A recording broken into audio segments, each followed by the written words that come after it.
పరాశర సంహితలో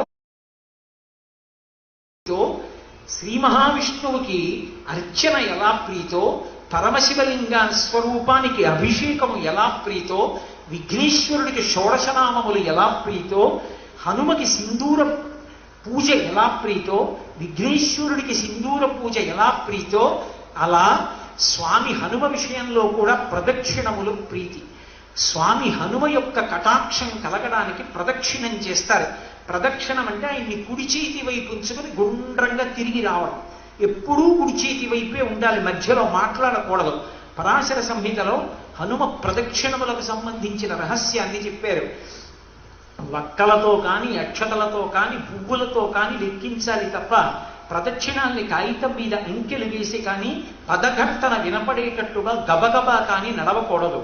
మెల్లగా నడుస్తూ ప్రదక్షిణం చేస్తూ ఏ శ్లోకం హనుమ పట్ల చెబితే ప్రదక్షిణం చేస్తున్నప్పుడు ఆయన ప్రీతి పొందుతారో పరాశర సంహిత చెప్పింది. ఆంజనేయం మహావీరం బ్రహ్మ విష్ణు శివాత్మకం తరుణార్క ప్రభం శాంతం రామదూతం నమామ్యహం. ఈ శ్లోకం చెప్పి ప్రదక్షిణం చెయ్యమన్నారు. సద్య ఫలితాన్ని అనుగ్రహిస్తాడు మహానుభావుడు. భయంకరమైన వ్యాధులు వచ్చిన వారు కూడా తిరుచెందూరులో సుబ్రహ్మణ్యుని పత్ర విభూతి ఎంత గొప్పదో హనుమకి చేసేటటువంటి ప్రదక్షిణ నమస్కారంలో చెప్పే శ్లోకం అంత గొప్పది.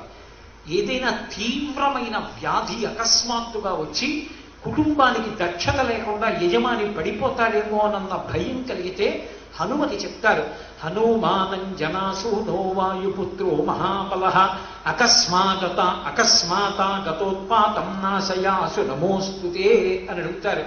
అయ్యా, ఉపద్రవం అనారోగ్యం వచ్చింది, రక్షించు అని ఆ శ్లోకం చెప్పి నమస్కరించి ప్రదక్షిణం చేస్తూ ఆంజనేయం మహావీరం అన్న శ్లోకం చదువుతారు.